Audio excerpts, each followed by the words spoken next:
Hey, what's up? So it's that time of year where you're supposed to say what you're thankful for, and I'm really thankful to be able to make a living in music.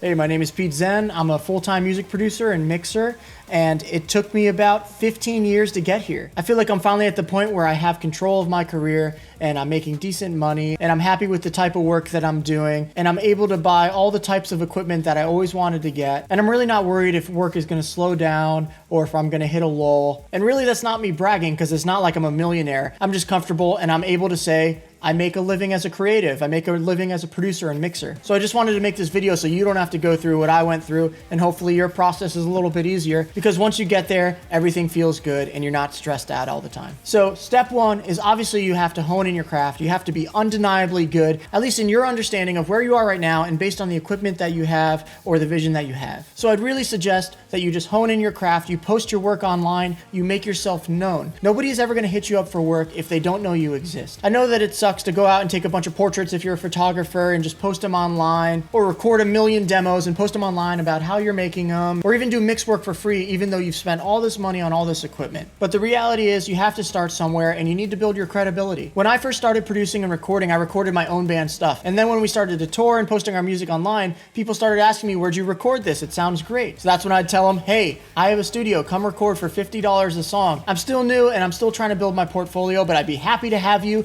I'm gonna put as much love as I can into your project because I'm starting out and I take this thing really seriously. So come on over, let's do it. And then that random band that hit me up that would start recording, they'd go out and play and it would sort of just spiderweb out from there. So you need to make yourself known and you need to know your leverage. My leverage at that point when I was starting was, hey, I'm starting out. I'm gonna care just as much, if not more, than the guy that charges $1,000 a song to mix. And because I am just starting out, I have to make sure that this turns out perfect and other people are gonna listen to it and I need them to think it's good so that I can get more clients. It doesn't hurt to reach out to random bands and offer your services, but if there's not a lot to back it up when they go to your page, it's gonna be super unlikely that they're gonna pay you even the small amount of $50 a song, even if you feel like your work is way more, because they don't know who you are and they don't know your credibility. So do your best to post as much as you can, work on your craft, and network as much as possible. Now my second tip is the most important. You have to be reliable and you have to be likable. Even though your work might be cheap and your turnaround might be fast and your quality is great, if you're a jerk to your client, one, they're not gonna come back, and two, they're just gonna tell all their friends about their horrible experience at the studio, which I hear from bands all the time working with other producers. And then of course you also need to be reliable because of the same idea. If a band says they're gonna show up on a certain day, you have to be there early and you have to stay and work late, especially if you're starting out. In the beginning, it's all about going above and beyond. If you tell them, hey, I'll have your mixes in a week,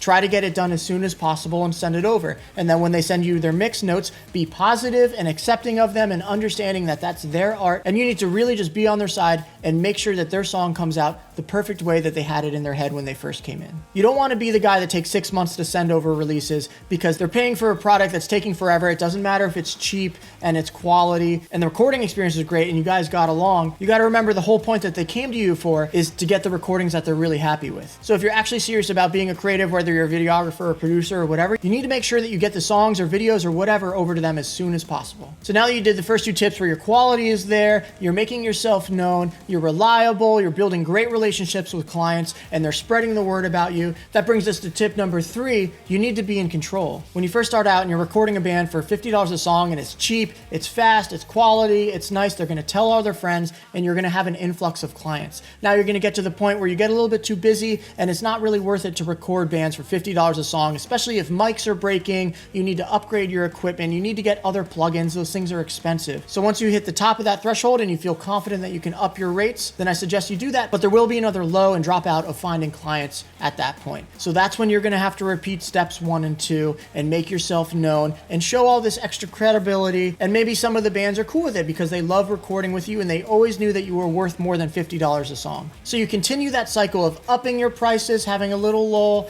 upping your prices, having a little lull, until you reach a point where the lows aren't so low and the highs are extremely high. Unfortunately, working in a creative world, until you get to a certain point, it's feast or famine. So until you get to a point where the low is really meeting your bare minimum that you need to survive, you're gonna have to be really careful about buying equipment and investing in your own studio or own video equipment or whatever it is, until you really feel secure that the lows aren't gonna bring you back to square one. So if you follow these 3 tips where you scale your business, you do great work, you maintain relationships, you'll get to the point where you're self-sufficient and you're making a great great living in that creative field that you're in. But there's one thing I wanted to add before I close this off. Whether you're in video, music, or art, this is a self-sufficient business, and sometimes it can get lonely, so I really suggest that you reach out to other creatives in your field and network with them and see if there's any work you can do with them too. Maybe it's doing some editing work in exchange for them to do some vocal tuning. It's a great way to share the workload and share the credits and credibility, and soon enough with your network of other producers and other creatives and your returning clients and your new bigger clients coming in, you're going to continue to grow and continue to be in this ecosystem of art that I love so much. So I hope you guys enjoyed that video and you got something out of it,